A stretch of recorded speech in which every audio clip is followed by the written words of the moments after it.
Bom, então vamos lá. O título aqui é Software Craftsmanship, né? Fazer a nossa profissão valer a pena. Isso aqui vai ficar mais claro no decorrer.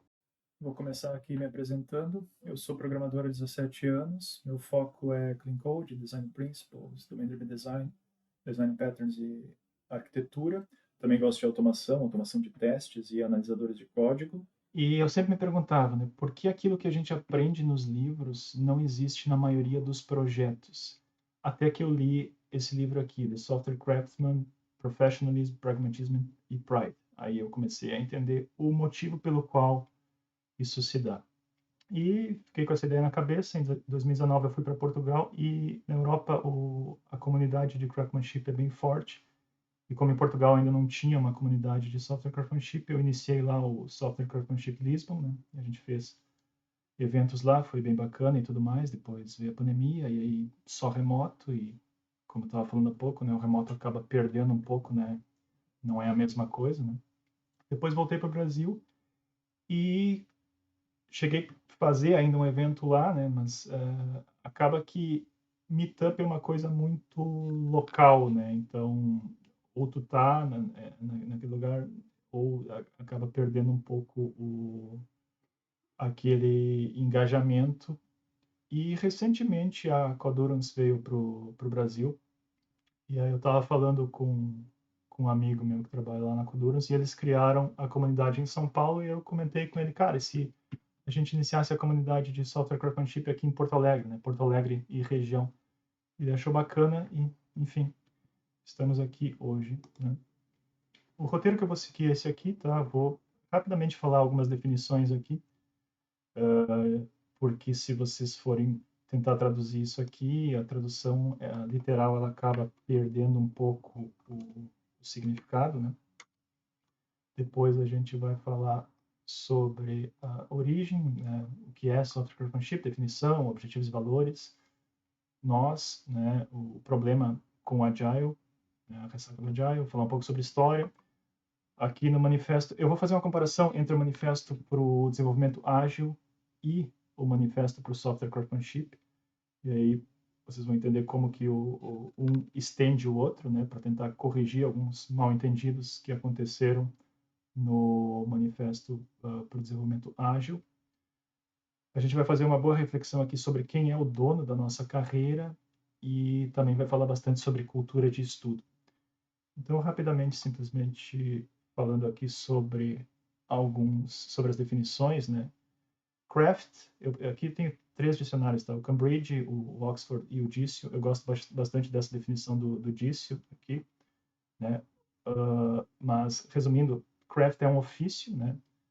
Então, um artefato que é feito com as mãos por uma pessoa que tem habilidades naquilo que faz, ou seja, é um artefato produzido manualmente. Se for pegar aqui a definição do Dício, né? Toda ação, trabalho que envolve técnica, habilidade e especialização, onde habilidade técnica e especialização são necessárias. Por exemplo, o ofício do padeiro, né? Ou seja, um trabalho manual que envolve habilidades específicas, no caso, fazer o pão. Já o craftsman, né, é a pessoa que tem aquelas habilidades específicas para realizar esse trabalho manual. Então, por exemplo, né, a person with a special skill, especially one with makes beautiful things by hands. Ok? E de onde surgiu isso? Né? Então, isso vem lá dos ferreiros medievais. Né?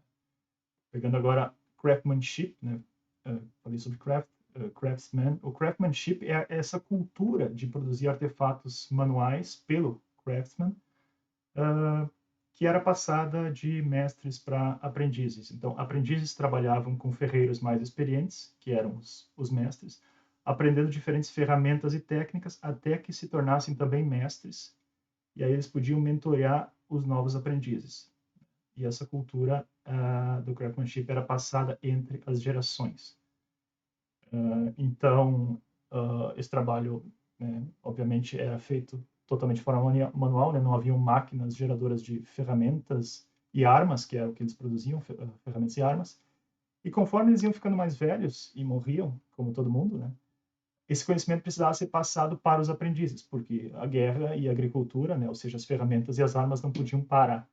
A sociedade, então, portanto, ela dependia desses caras. Sem agricultura, né, sem agricultura parava as guerras, a colheita, né, o cultivo, e sem as ferramentas, ou melhor, sem as armas, as guerras paravam, né, e sem essas ferramentas, a agricultura parava.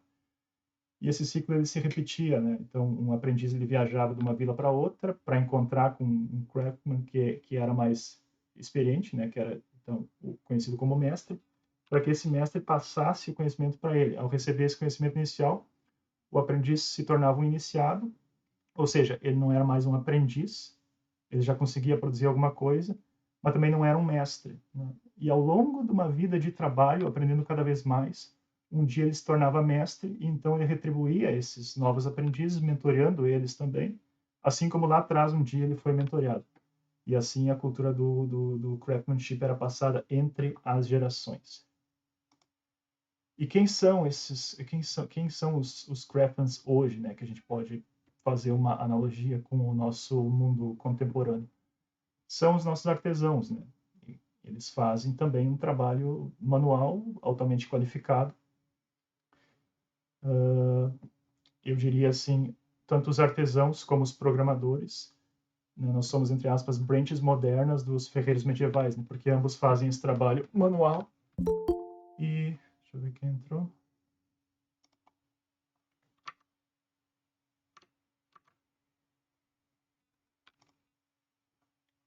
Okay.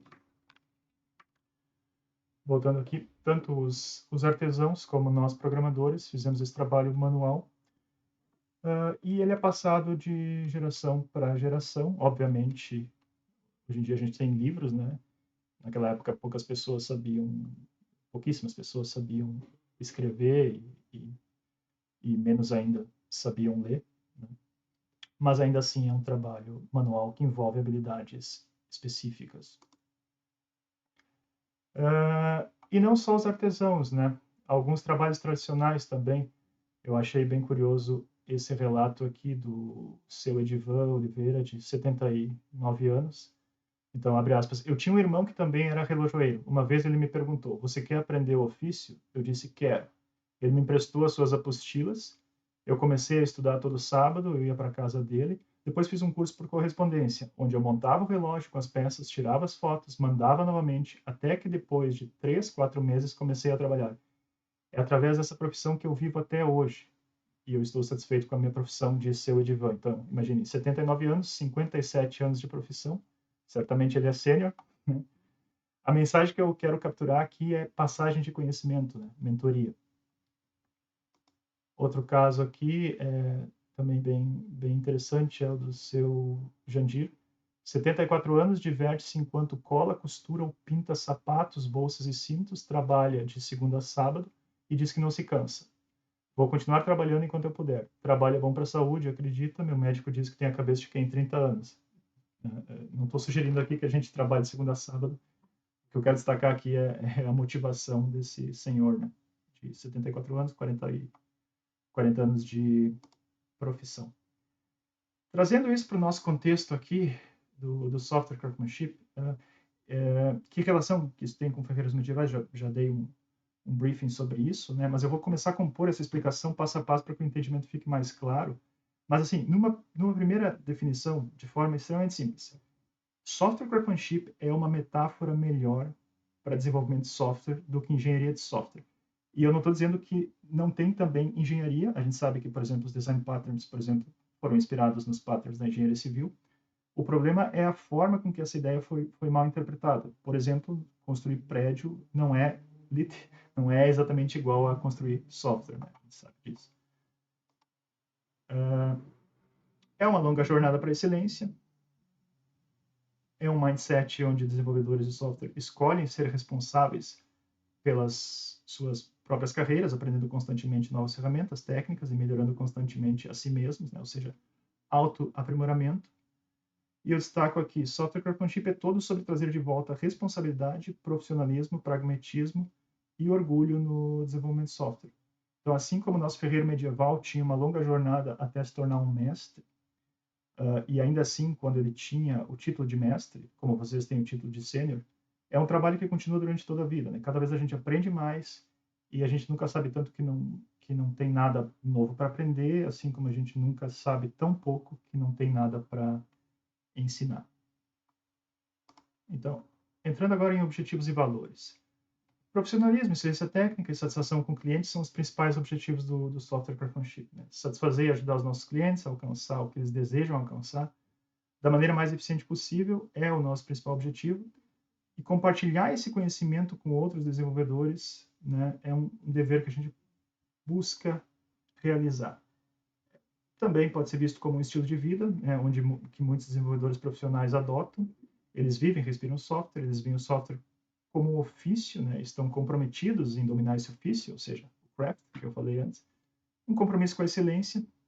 E assim, se vocês sempre valorizarem essas coisas, vocês são software craftsmen, mesmo que vocês nunca tenham ouvido falar sobre essa definição, ou mesmo que não queiram usar essa definição, porque no final, essa definição ela é o que encapsula os valores, esses valores específicos dentro da nossa área. Algumas pessoas não gostam de rótulos, e está tudo bem, porque no final do dia o que importa é isso aqui, né? É elevar o nível da nossa profissão e ajudar os desenvolvedores, incluindo nós mesmos, a sermos profissionais.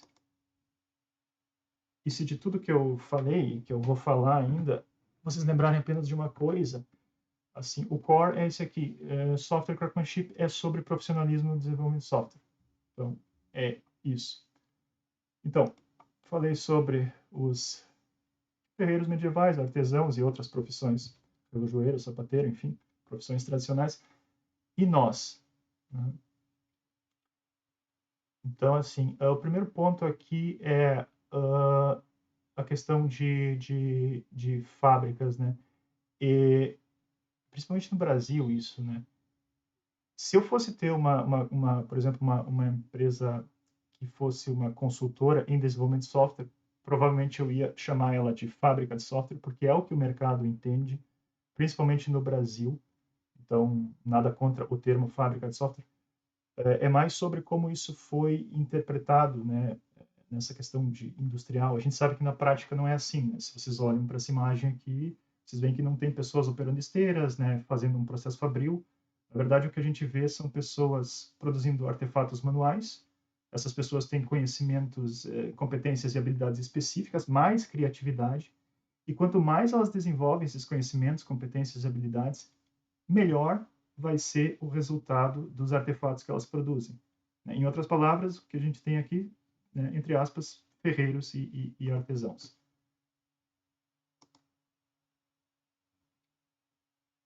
Agora, sobre o Agile, né? Então, agora a gente vai voltar um pouco no tempo aqui para explicar onde que Software Craftsmanship entrou nessa timeline e por que ele foi necessário. Eu sei que vocês já conhecem essa história aqui, eu só coloquei aqui para a gente conseguir encontrar aqui nessa linha do tempo, né, e o ponto aonde entra Software Craftsmanship e por que ele foi necessário. Então, como vocês sabem, em 2001, uma revolução na indústria ágil, né, na indústria software, né, surgiu o Agile. Empresas de todo mundo passam a adotar metodologias e um mindset ágil, alterando seus processos e estruturas internas. Por muitos anos, empresas e times estiveram nessa, entre aspas, festa da transformação ágil. O que aconteceu? Meetings se tornaram dailies, surgiram burnout charts, iteration backlogs, release backlogs. Essas se tornaram as novas ferramentas de quê? De gestão de projeto. Use cases se tornaram user stories. E em muitos casos, eu não digo todos, mas em muitos casos, project managers se tornaram automaticamente Scrum Masters. Né? Ou seja, Agile se tornou um novo nome para uma velha forma de trabalhar. Mas algumas mudanças ficaram visíveis. As empresas que antes eram assim se tornaram assim. E para muitas empresas, isso é o que significa agile, né? Em alguns casos, a quantidade de post-its coloridos na parede é a forma de mensurar o quão ágil é aquele time. E 10 anos depois, as empresas e times continuaram tendo os mesmos problemas que tinham antes. Né? Ou seja, Mesmo com mudanças significativas nos seus processos, empresas continuam sofrendo com a capacidade de entrega. Não respondem às mudanças suficientemente rápido, tem baixa qualidade, continuam tendo bugs, altos custos de manutenção, clientes insatisfeitos, dificuldade para contratar bons desenvolvedores, desenvolvedores lutando para dar manutenção, testar ou adicionar novas features, toneladas de débito técnico, falta de motivação dos desenvolvedores. Ou seja, muitos projetos estão atualmente de forma iterativa e incremental produzindo código lixo. Né? A gente conseguiu, ao invés de entregar no final aquele código de baixa qualidade, né, vinha aquela documentação de 200 páginas, né, fazia aquilo, entregava, agora a gente entrega isso de forma iterativa e incremental, ou seja, nesse sentido não mudou nada, só a forma de entrega. O que aconteceu foi, na verdade, é que o Agile foi uma transformação parcial, portanto. As empresas querem adotar Agile ao invés de ser ágeis, né? E aqui começa, isso aqui já é a raiz de todo mal, né? Quando tu lê o Manifesto Ágil, tu percebe que não tem nada sobre adotar, implantar, mas a leitura que as empresas fizeram foi essa, né? Ah, é uma metodologia nova, então vamos implantar essa metodologia nova. E os processos estão lá, né?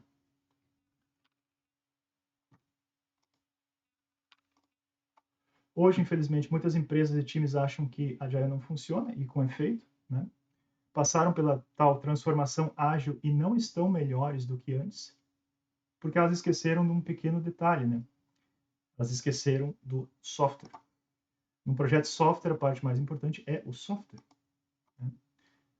Empresas de consultoria Agile Coaches, e assim fazer um disclaimer aqui, né? Eu sei que existem alguns Agile Coaches diferenciados, né? Apesar de que Agile e Coach junto é uma coisa um pouco estranha, mas alguns Agile Coaches que entenderam isso aqui, né? Então não tô dizendo que são todos, mas a realidade é que a maioria esmagadora desses Agile Coaches é especialista em Scrum, né? Especificamente em Scrum, não entendem nada sobre design de software, inclusive sobre DDD, não sabem nem o que é isso, não sabem nada sobre arquitetura de software, não sabem nada sobre clean code, ou seja, eles não sabem nada sobre como desenvolver software da forma certa na prática. O que eles sabem é gestão de projetos. Isso é importante, claro que é importante. Só que gestão de projeto não funciona no vácuo. Gestão de projetos sem boas práticas no desenvolvimento de software é igual a nada. Né? Então, aqui empresas, né, de consultoria, já falei, né, eles não fizeram nada para ajudar as empresas a escreverem software de qualidade. Focaram apenas nas disciplinas de processo e ignoraram as disciplinas técnicas. Ou seja, não fizeram nada para tornar os desenvolvedores melhores. Esse é o ponto, né? Essa talk aqui, acredito que muitos de vocês já assistiram, do David Thomas, que foi um dos signatários do Manifesto Ágil, né? O título é Agile is Dead, e é engraçado que se tu olha os comentários lá, o pessoal comenta, update 2018, still dead, né? Ou seja, não mudou. Então é isso, né? Agile Hangover. Né? Eles assumiram ingenuamente que bastaria um framework Scrum para transformar a realidade. Tipo assim, a única coisa que eles precisam é um processo, promover comunicação, empoderar desenvolvedores, diminuir a burocracia e tudo vai dar certo. Na mente deles, os mesmos desenvolvedores com os mesmos hábitos iriam começar a produzir software com excelência. Por exemplo, né? Abre aspas. Né? Afinal, escrever código é fácil, é só um detalhe, não é mesmo? Portanto, só precisamos de melhores processos, não?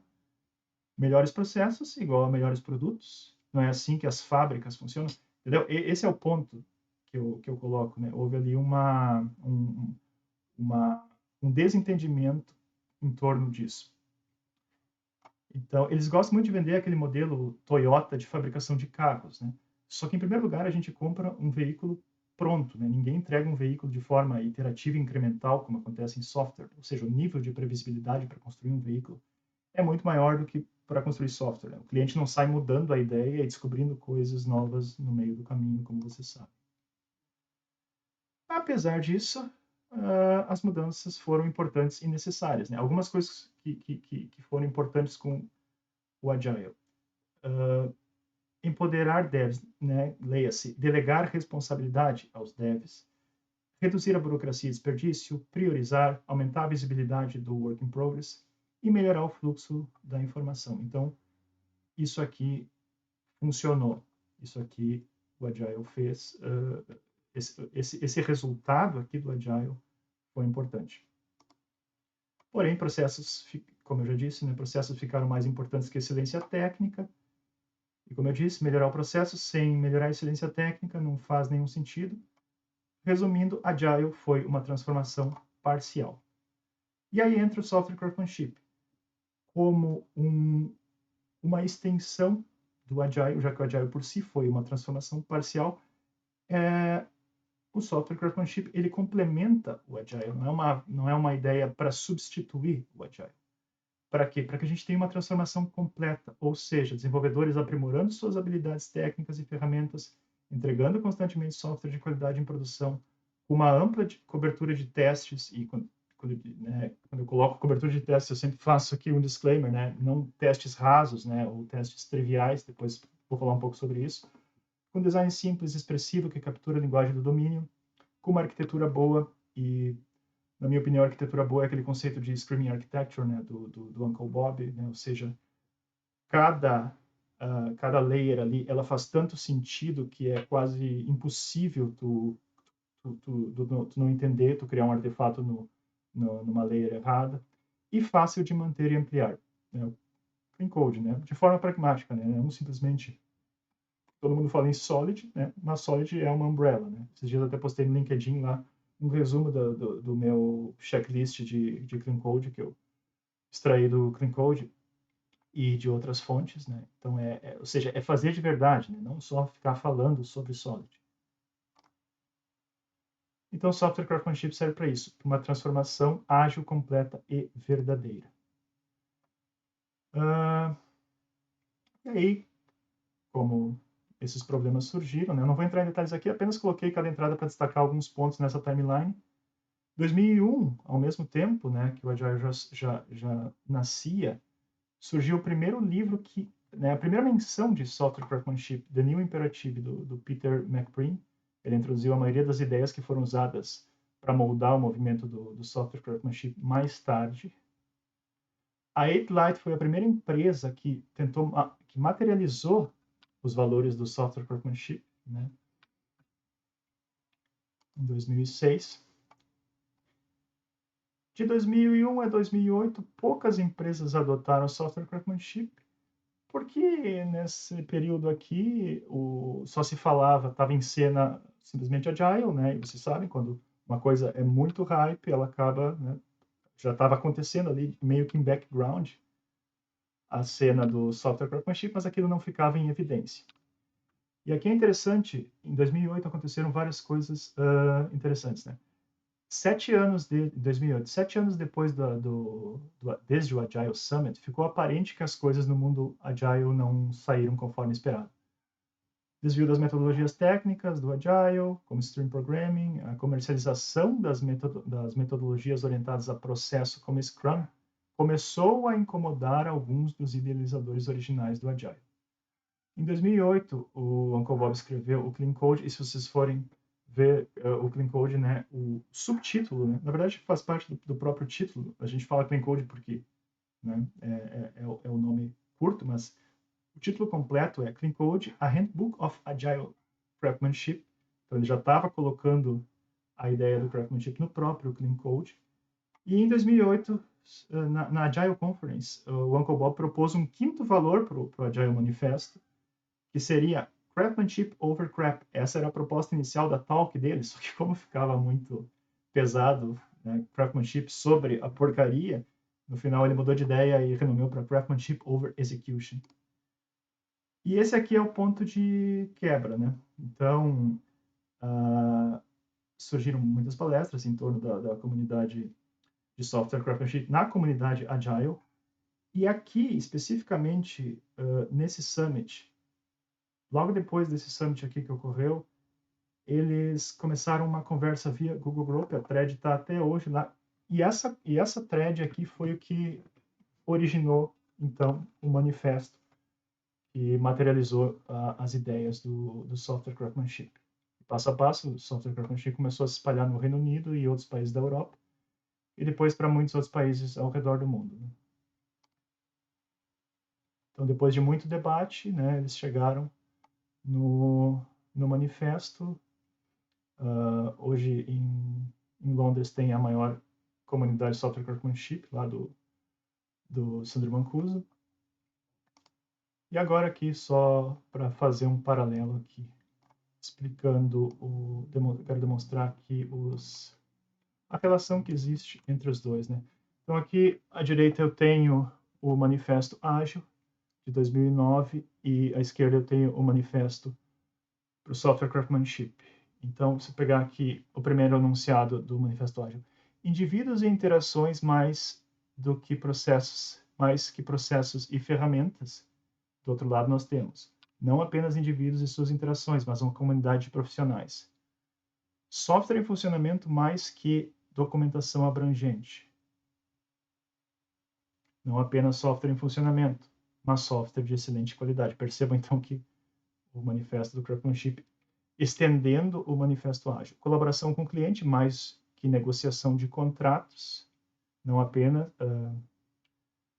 colaboração do cliente, mas parcerias produtivas. E, por último, responder a mudanças mais que seguir um plano, não apenas responder a mudanças, mas agregar valor de forma constante e crescente. Então, é isso, né? O manifesto Software Craftsmanship estendendo o manifesto ágil. E ele faz isso, ele captura a essência do software craftsmanship, sumariza os valores, frustrações e aspirações de desenvolvedores experientes e talentosos. Para eles, projetos devem parar de falhar por gerenciamento ruim, processos mal definidos e código mal escrito. Desenvolvedores retomam a responsabilidade sobre o desenvolvimento de software e tentam mudar a forma com que a indústria nos vê, né? E a propósito, a indústria nos vê de uma forma bem ruim, infelizmente. Já foi pior, mas ainda a nossa imagem é ruim.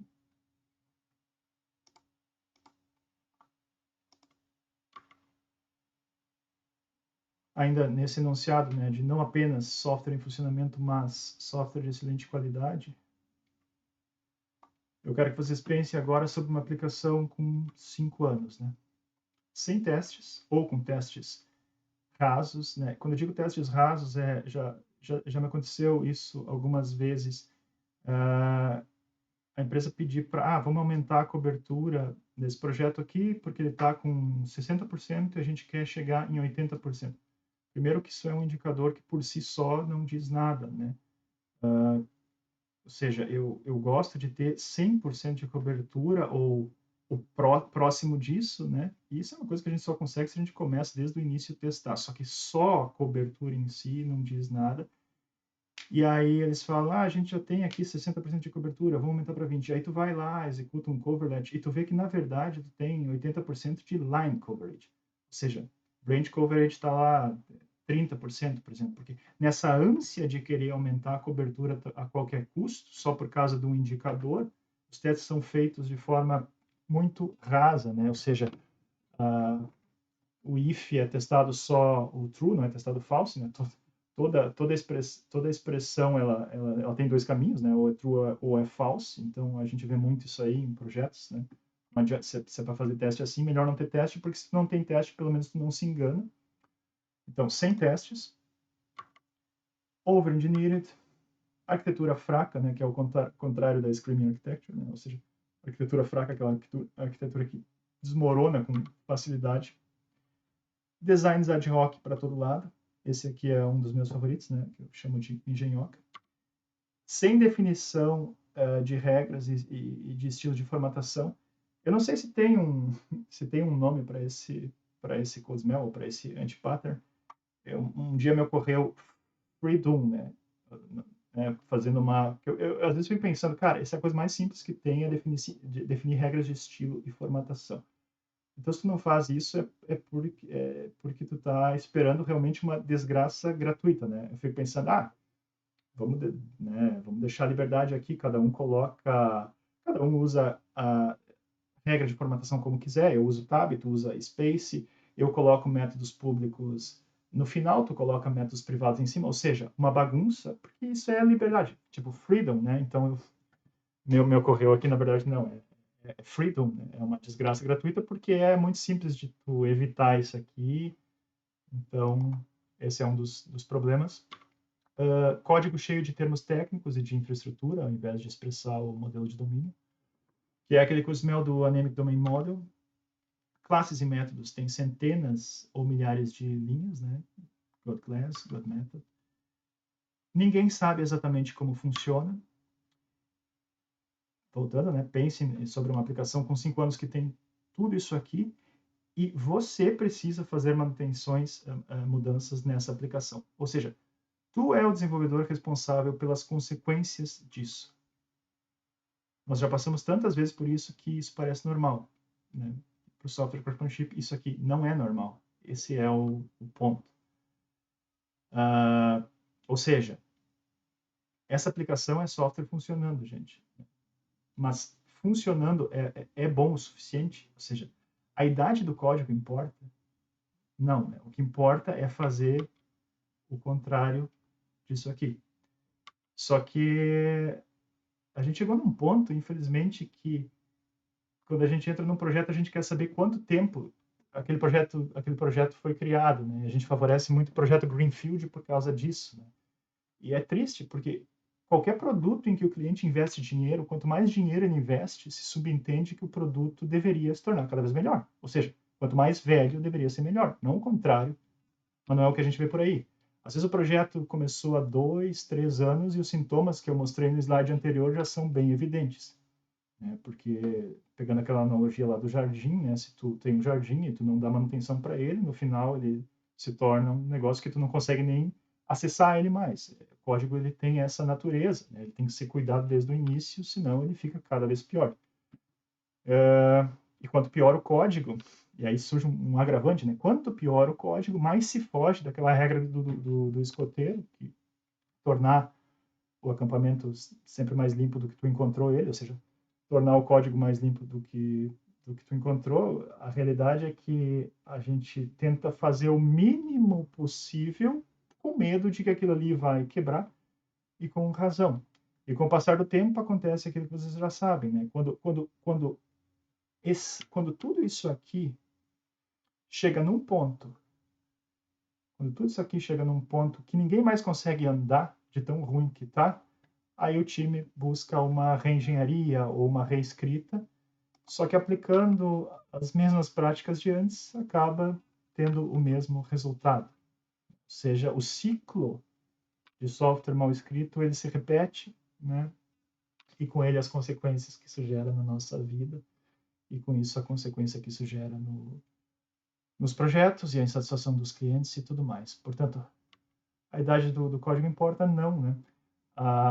Adicionar ou alterar features não deveria demorar significativamente mais do que demorava no início do projeto, quando a base de código era pequena. O código é manutenível e previsível, sabemos o que ocorre ao alterar o código e não temos medo de fazê-lo, né? Pelo contrário, temos confiança de ir lá e alterar. Para evoluir a aplicação, desenvolvedores não têm medo e falta de confiança de colocar a mão na massa e alterar. Outra reflexão aqui que eu trago é vocês já pararam para pensar o quão caro projetos de software são?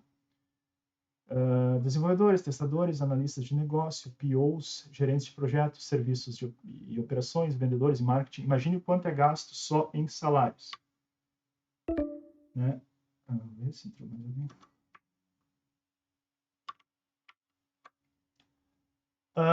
Agora, para gravar ali a questão dos salários, né? Adicione computadores, infraestrutura, aluguel de escritórios, serviços ao cliente, limpeza, mobília, refeições. Claro, home office, vamos tirar então aí, claro, home office também não é a realidade de todos, mas vamos tirar aqui então mobília, limpeza e aluguéis de escritórios, né? Apesar de que as empresas ainda continuam com escritórios por causa dos clientes, né? A não ser as novas que surgiram pós, né? Que já nessa era do home office. Ainda assim, a conta fica bem grande, né? E para piorar mais ainda, imagine isso em times distribuídos, com múltiplos escritórios, viagens, enfim, tudo mais que vem com isso. Então, projetos de software são investimentos massivos, né? Como qualquer investimento normal, as empresas querem ter retorno. E é justo, né? E retorno não é só adicionar feature, corrigir bug e ainda assim continuar, fazer isso de forma sofrida, né? Olha só que coisa ridícula, né? Em projetos que são feitos de forma errada, que é a maioria, quanto mais dinheiro injetado, conforme o tempo vai passando, fica mais difícil dar manutenção e, consequentemente, fica mais caro. Então, imagine o cliente, né, que é o cara que está pagando por isso, como que ele se sente. Um ponto importante aqui que, eventualmente, a gente pode se esquecer, o único motivo para as empresas investirem em projetos de software é para fazer dinheiro ou economizar dinheiro. Não existe um terceiro motivo. Alguém poderia dizer, para proteger capital, sim, mas proteger capital é evitar perdê-lo e, portanto, cair dentro de economizar dinheiro. Então, são esses dois motivos. Portanto, é nosso trabalho garantir que quanto mais antigo e rico em funcionalidades o software ficar, mais a empresa vai se beneficiar dele, né? E aqui entra a questão da excelência que eu falei antes, né? Leia-se, quanto mais dinheiro for investido, assim como melhor ele deve ficar, né? Assim como quanto mais dinheiro a gente investe num produto, num serviço, mais retorno a gente quer ter sobre aquilo, é uma coisa normal. Então, conforme ele fica mais antigo, ele deve ficar também mais valioso, e não uma fonte de dor e custo incremental, ou seja, tornar aquela base de código cada vez melhor, para que daqui 5, 10 anos e assim por diante, a gente seja tão produtivo, ou pelo menos próximo, do que a gente era lá no início, né? Ao invés disso ser um pesadelo, como a gente vê com tanta frequência, né?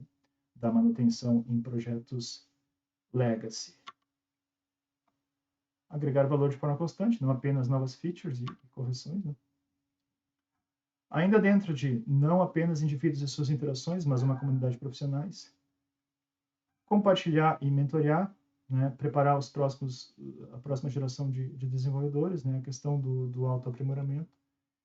Então, nós precisamos aprender com os desenvolvedores mais experientes do que nós, e nós precisamos mentorear os desenvolvedores menos experientes do que nós. Lembra lá a história do ferreiro medieval, né? É uma jornada. Eu tenho a honra de ter aqui hoje o Diego Giacomelli, que foi o maior mentor que eu tive, né? E muitas vezes ele sentou do meu lado para me ensinar coisas, para me ajudar a melhorar coisas. E também aprendi muito com o Diego, com aquela forma de aprendizado por modelagem, né? Tu acaba se inspirando na pessoa. Teve um dia que eu anotei os livros que o Diego tinha, e aí eu comecei a ler esses livros. Então, tu se inspira nas pessoas que têm mais experiência e mais conhecimento do que tu. Isso é uma coisa bem importante para a gente ter na nossa profissão. Porque, afinal de contas, todo ano milhares de novos desenvolvedores entram para a área, né? E quem vai ajudar esse pessoal numa área tão complexa e tão difícil? Então, independente do nível, mesmo que todo mundo sendo sênior aqui, sempre vai ter alguém que sabe mais do que a gente, sempre vai ter alguém que sabe menos do que a gente, e a gente pode ajudar e contribuir com esse pessoal.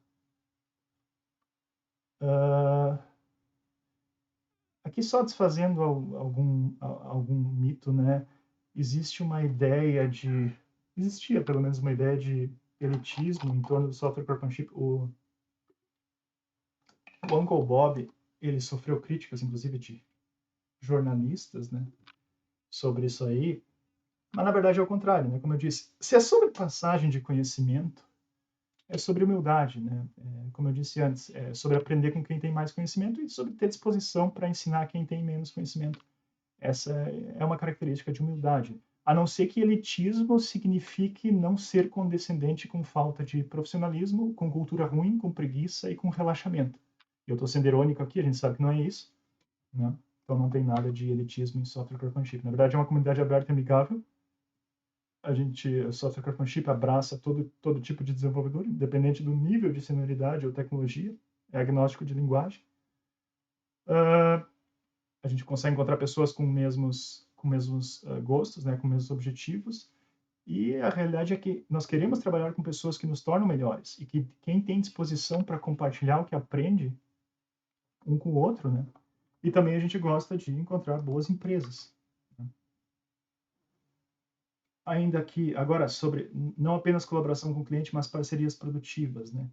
O software craftsmanship vê a relação empregado-empregador mais como uma parceria profissional, né? Ou seja, o empregador, a gente vê ele como nosso cliente, né? E clientes esperam serviços de excelente qualidade, né? Aquela relação, então, de comando-controle lá, herdada da Revolução Industrial, ela não existe no craftsmanship. O Manifesto Ágil contribuiu já para isso, né? Acho que já melhorou bastante nesse sentido, né? Vocês podem ver a foto que eu mostrei antes, né? Dos cubículos, né? Agora as pessoas interagem diretamente, olho no olho e tudo mais. Então o time teve essa questão de autorresponsabilidade, né?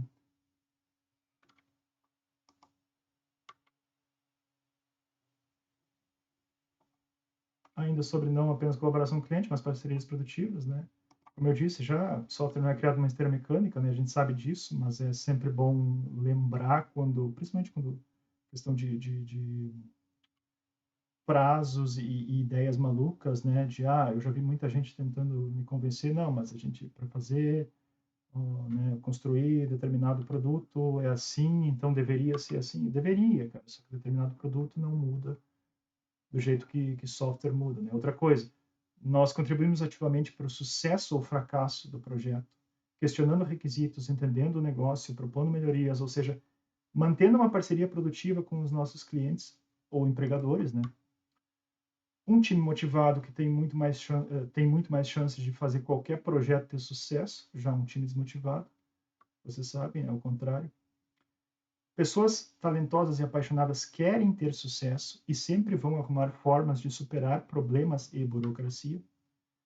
Nós queremos projetos de sucesso para construir nossa reputação, ou seja, nós queremos ter orgulho das nossas conquistas, né? E como que a gente vai fazer isso, né?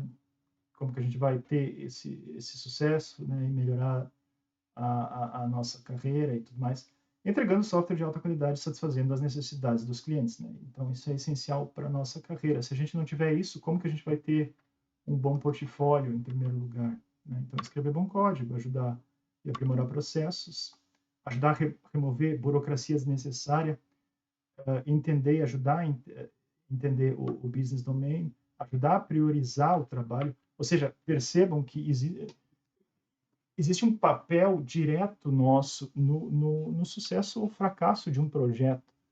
Né? É uma relação direta dos desenvolvedores, não só em codificar, né, mas em garantir que aquele projeto dê certo ou não.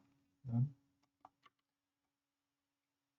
Agora, um ponto importante também, ainda sobre não apenas colaboração com o cliente, mas parcerias produtivas. O core business do nosso cliente é diferente de produzir software. Né? Ou seja, nosso cliente ele pode produzir, sei lá, core business ele pode ser produzir calçado, refrigerante, móveis, né, qualquer outra coisa, mas geralmente não é produzir software. E por causa disso, é nosso papel ajudá-lo em um projeto de software da melhor forma possível, né, para ele obter o melhor resultado possível. Afinal, olha a quantidade de dinheiro que é investido nisso. O que eu quero dizer com essa reflexão? Muitas vezes a gente vê isso aqui, né? Dizer não é meu trabalho é uma falta de profissionalismo, porque sim, o que a gente gosta é de programar, né? Mas muitas vezes a gente esquece que, cara, esse cara que está pagando para a gente estar aqui, né? Ele está pagando porque ele quer resolver um problema do core business dele. Então, eu não vou me negar a fazer uma coisa que não está diretamente relacionada com aquela área específica dentro dessa profissão para a qual eu me especializei só porque eu não gosto, né? Não é assim que funciona. Mas alguns clientes não estão preparados para uma parceria produtiva. Né? Empresas que veem o desenvolvimento de software como um processo industrial menos importante. Para algumas empresas, desenvolvedores de software são trabalhadores de fábrica que estão lá para seguir ordem de pessoas, entre aspas, mais importantes. focam em contratar desenvolvedores mais baratos, o mais barato possível, né? E colocam gerentes não técnicos para fazer micromanagement sobre esses desenvolvedores. Então, saber escolher clientes ou empresas, se quiserem, também é um skill essencial para nós. Assim como empresas querem ter bons desenvolvedores também querem trabalhar em boas empresas. Então, a gente não tem também por que gastar toda a nossa energia e saúde tentando ajudar quem não quer ser ajudado, né? Existe um limite de esforço. É uma parceria de duas vias, né? Deve ser benéfico para ambas as partes envolvidas. Se você sentir que essa parceria não está boa para você, então é hora de buscar outra empresa, outro cliente, certo? Agora falando sobre quem é o dono da sua carreira, né? Fazendo uma reflexão aqui sobre isso, então. Se a empresa que a gente trabalha não compra livros para nós, né? Se a empresa não manda a gente para conferências, a pergunta é, quem está no comando da tua carreira e do teu futuro profissional? Essa é a pergunta aqui, tá? Imaginem a seguinte situação. Vocês vão para o dentista, porque vocês estão com uma dor de dente terrível, e chegando no dentista, ele dá uma examinada, e vocês perguntam, e aí, doutor, qual que é o problema? E ele responde, olha, eu não tenho certeza, mas se tu me comprar esse livro aqui, é um problema muito específico, eu não tenho certeza, mas se tu me comprar esse livro aqui, para mim aprender o teu caso específico, eu vou resolver o teu problema. O que vocês pensariam nesse caso, né? Aí agora, imagine por um momento, só para piorar as coisas, que vocês concordem com essa ideia do dentista, vocês decidem comprar o livro para ele, e aí vocês falam, ó, doutor, tá aqui o livro, tá? Aprende isso aí e quando tu aprender me avisa, porque eu preciso voltar, né? Porque tô com essa dor aí terrível. 3 semanas depois, o dentista entra em contato e avisa vocês que ele aprendeu e tudo mais, pede para vocês voltarem. A dor já tá pior, né? Porque se passaram 3 semanas. Vocês chegam lá e ele resolve o problema super rápido.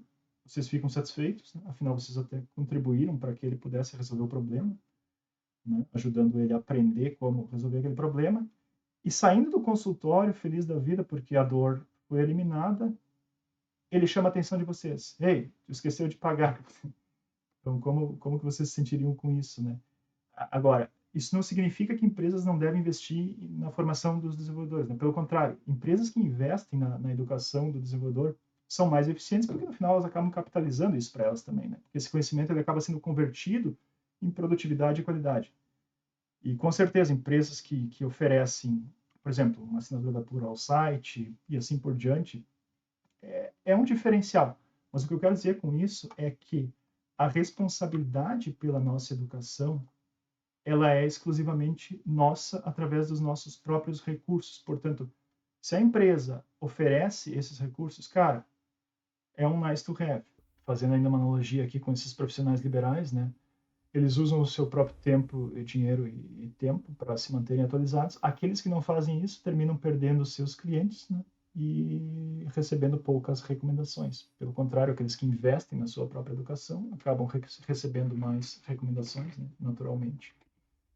E aumentando a base de clientes. Beleza?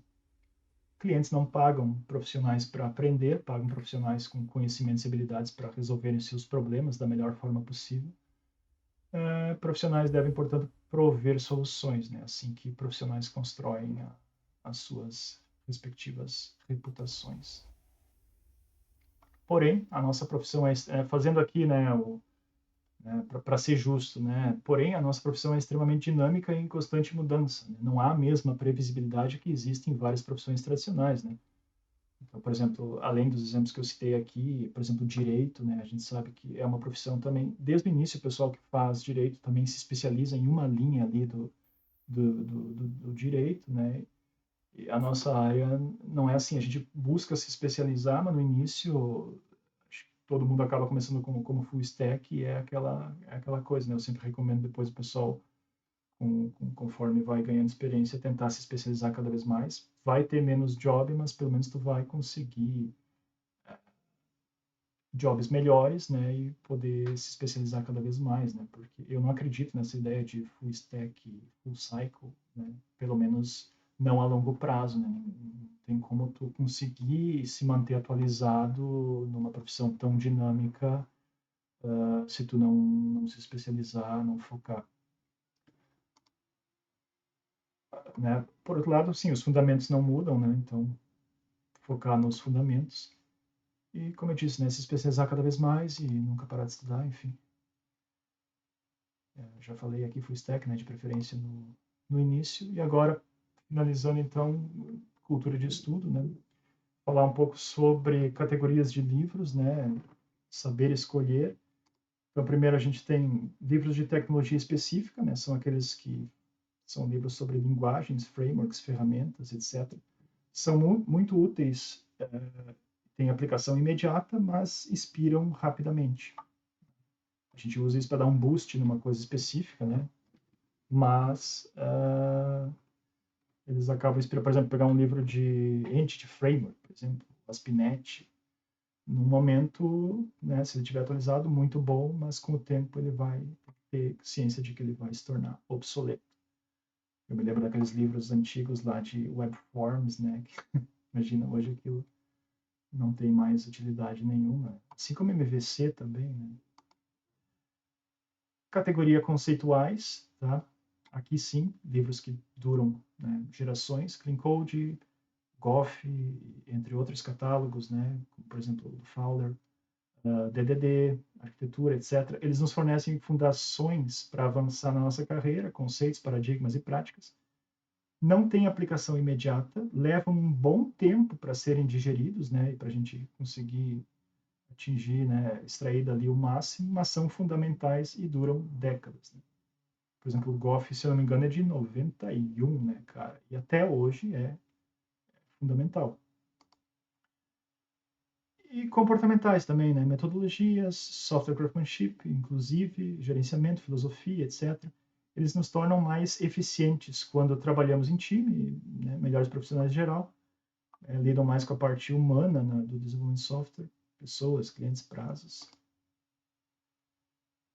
E aí, dentro disso, surge uma categoria aqui que é meio transversal, né, que são os clássicos. Alguns desses aqui, voltar, né, dos conceituais e até dos comportamentais, acabam caindo nos clássicos, né, ou revolucionários, né, que, por exemplo, né, o Clean Code, o Goff, eles são conceituais, mas foram tão importantes que se tornaram clássicos. Eles mudam a forma com que trabalhamos, ou pelo menos alguns valores.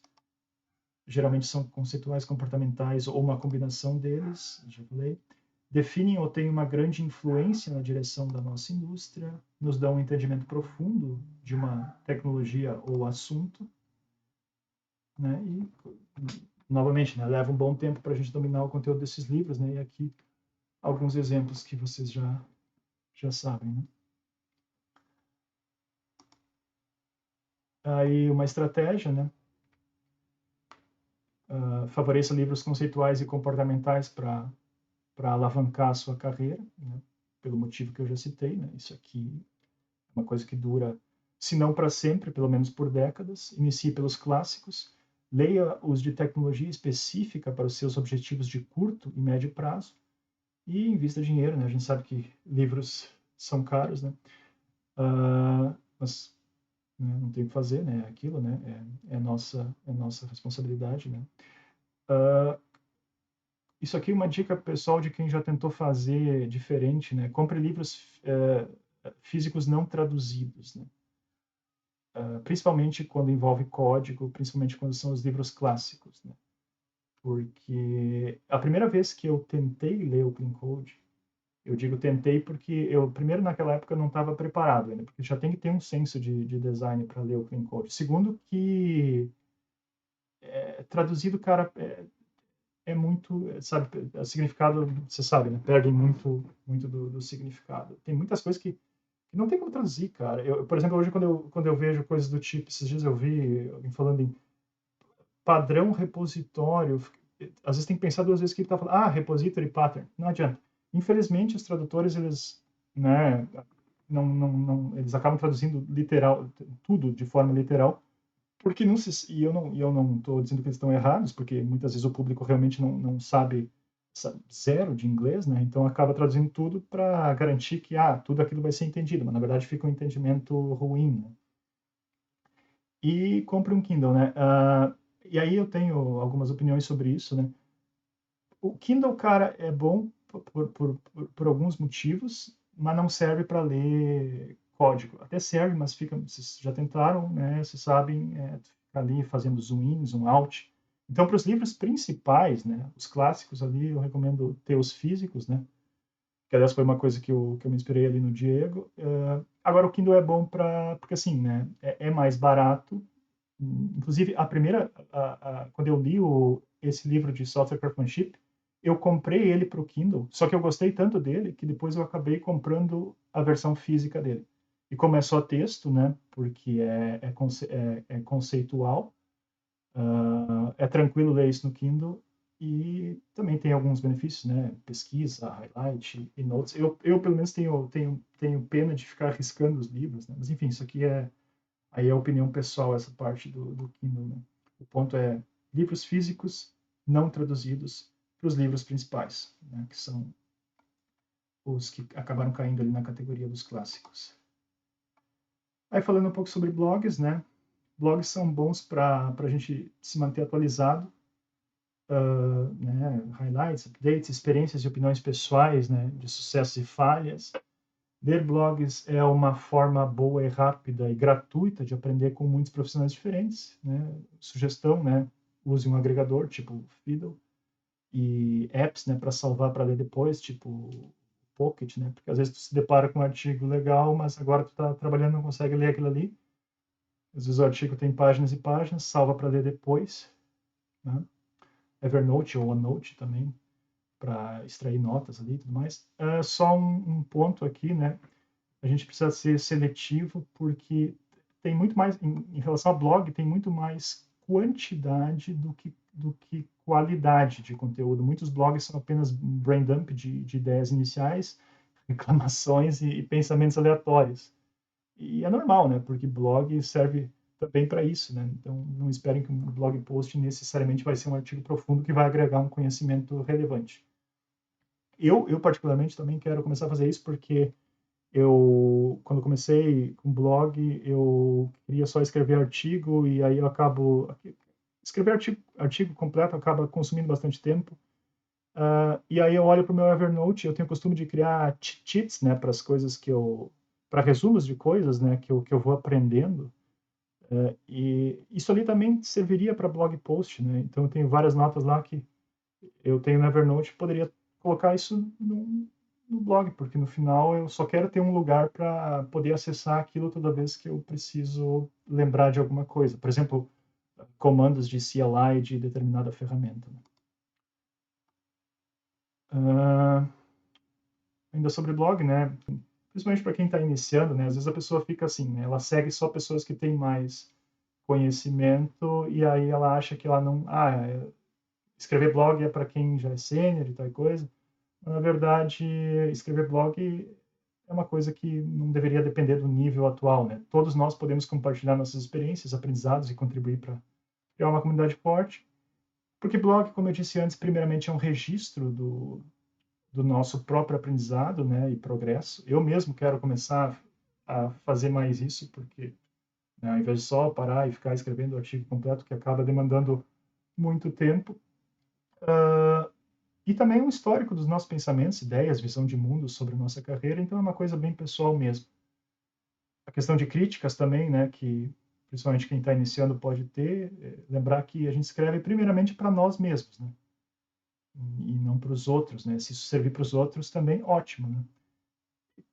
O que eu disse antes, né, todo ano centenas de novos devs entram para a área e eles vão precisar aprender aquilo que nós já aprendemos. Então, às vezes a pessoa pensa assim, cara, eu não vou escrever isso aqui porque alguém já escreveu e tal, né?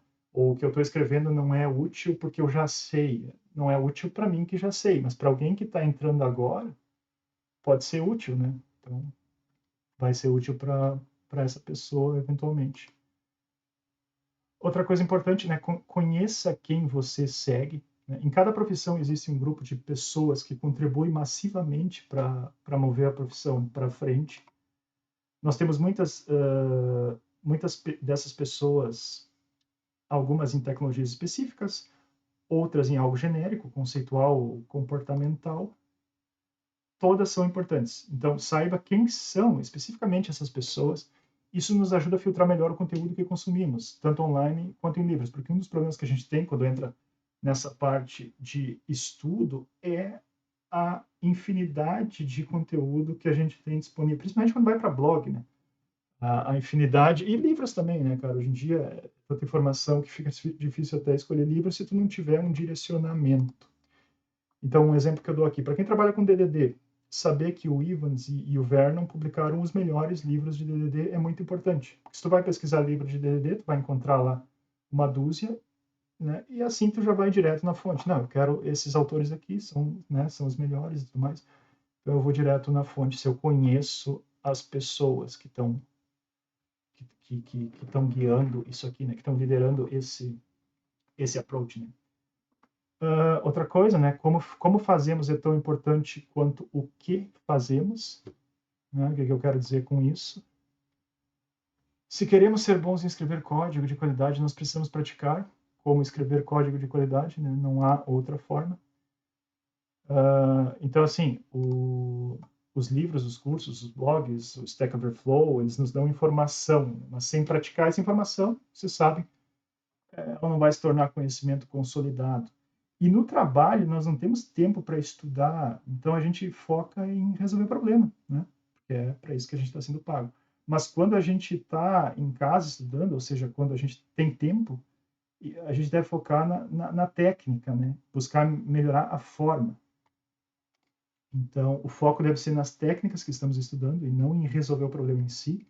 Resolver problemas é o que nós somos pagos para fazer, como eu disse, é o que nós fazemos no trabalho, né?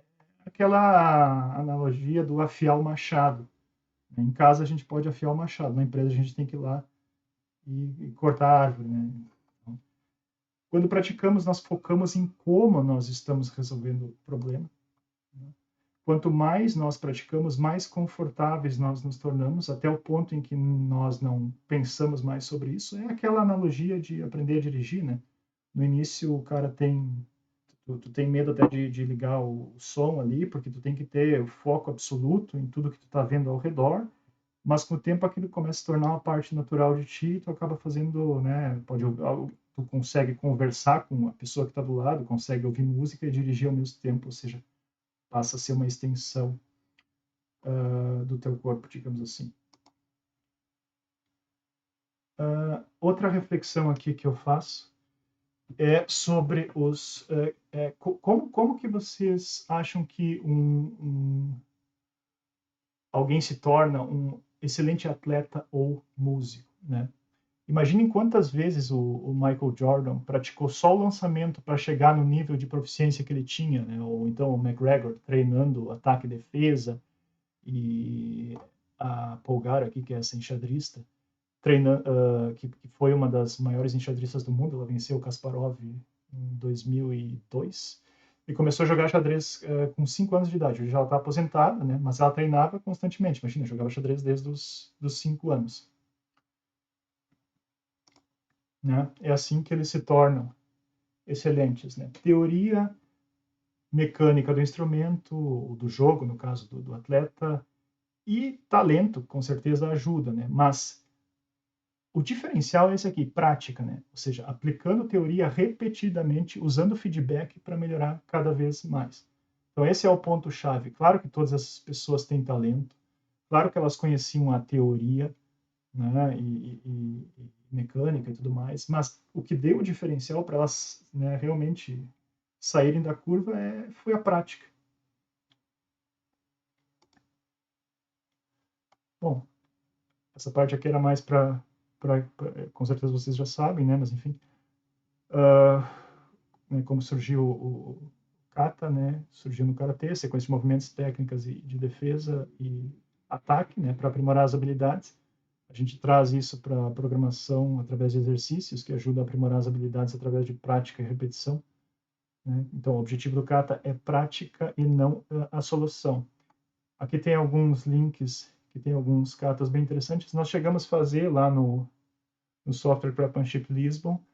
Eu tenho aqui um publicado, inclusive o segundo até, como teve só 2 pessoas, eu acabei não publicando. É uma ideia também, tá? Que também é bem interessante. E aqui já indo para o final, questão de pet projects e side projects, né? Outra forma excelente para a gente aprender e praticar. E aí eu faço uma diferenciação aqui entre os dois, né? Ambos são projetos reais, sem pressão, ou seja, sem deadline, sem dinheiro envolvido. Só que a gente pode escolher as tecnologias e ferramentas que a gente quiser, né? Ou seja, always greenfield. Não precisa de uma ideia muito boa. Você está estudando, não abrindo um negócio, nem necessariamente melhorando o portfólio. E aqui eu já faço um diferencial, né? Às vezes, sim, tu está melhorando o portfólio. Só que o foco aqui nós estamos falando sobre cultura de estudo. Então, às vezes a pessoa acaba ficando travada porque, eu quero fazer um negócio legal para portfólio. Portfólio é fundamental. E quando se fala de portfólio, daí a gente está falando exclusivamente aqui, sim, do GitHub, né? Ninguém vai procurar portfólio no Azure DevOps, por exemplo. Mas o importante é praticar, cara. É criar um projeto e aprender coisas novas. Pense nisso como uma POC, só que num nível um pouco mais avançado. Porém, muitas vezes tu quer transformar, a ideia é boa, tu quer transformar aquilo em portfólio, legal? Sim, portfólio também é importante. Então tu pode ir além, né? E, para alguns casos, também transformar isso num portfólio. E além disso, né? Então, se for open source, né? E se for bem feito, contribui bastante para o portfólio. Né? Então, são critérios aqui para conseguir atingir isso aqui. E aí, eu vejo mais como side project. Se resolver um projeto real do mercado, eventualmente pode se tornar um negócio. Eu, particularmente, já faz um ano e pouco que eu estou trabalhando num projeto aí nos fins de semana que, se der certo, pode se tornar um negócio. Então, a gente pode usar isso de várias, né? Eu trouxe aqui várias possibilidades, né? Onde a gente pode trabalhar projetos pessoais, né? Porque eu vejo que muitas vezes a pessoa deixa de fazer uma coisa, porque ela acha que não tem ideia. Mas eu não sei o que eu vou criar. Cara, pega uma coisa nova, né? Por exemplo, pega lá, saiu do .NET 8, quanta coisa nova tem para aprender, só do ASP.NET, só do Blazor, né? Várias coisas que mudaram ali no Entity Framework também, ali com como ele trata agora Value Objects. Sempre tem o que dá para te criar num projeto pessoal. E aí eu coloquei, por isso que eu coloquei 3 ícones aqui, né? Não precisa nem ter o Git, mas eventualmente tu vai querer criar um repositório local, porque senão tu não consegue refatorar, né? Fica difícil, se tu quer voltar atrás e tal. Eventualmente tu vai querer publicar isso num hub de Git para ter um backup, tu pode deixar isso privado. E, eventualmente, se torna uma coisa boa, assim, a ponto de, isso aqui é legal para portfólio, ok, vou deixar isso aqui open source. Ou então, o que eu estou fazendo agora, né? Estou trabalhando nos fins de semana e quando eu tenho energia, né, depois do trabalho, numa coisa que, se der certo, pode se tornar aí um SaaS. Entrou mais alguém? Não? Eu vi uma notificação aqui. Oi. Ué? Estranho. Bom, seguindo adiante aqui. Bom, então, e uma miscelânea aqui só para concluir, tá? Open source não é sobre escrita, sobre leitura, né? Eu já aprendi bastante lendo código, né? Inclusive do .NET, a gente consegue ver lá boas práticas, né? E também como as coisas são implementadas por trás dos panos. Já falei sobre Kata, né? É uma forma de pair programming, né? Code review, cara, eu vejo como uma ferramenta de aprendizagem Code Review. A ideia original servir como uma double check policy, né? É isso que é Code Review. Só que se tu vai parar realmente para fazer Code Review, né, dedicar tempo ali, cara, é uma ferramenta de aprendizagem, né? Porque a gente consegue, no Code Review, aquela oportunidade de sugerir melhorias e aprender com as melhorias dos outros. E, por último, isso que a gente está fazendo hoje aqui, né? Não apenas indivíduos e suas interações, mas uma comunidade de profissionais. as referências aqui.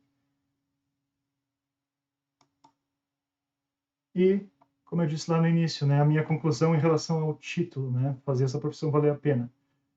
A reflexão é, já que nós passamos 8 horas por dia, no mínimo, né, trabalhando, você sabe, né, muitas vezes por causa de código ruim, né, e aí as estimativas acabam erradas, né, a gente acaba passando de 8 horas por dia aí.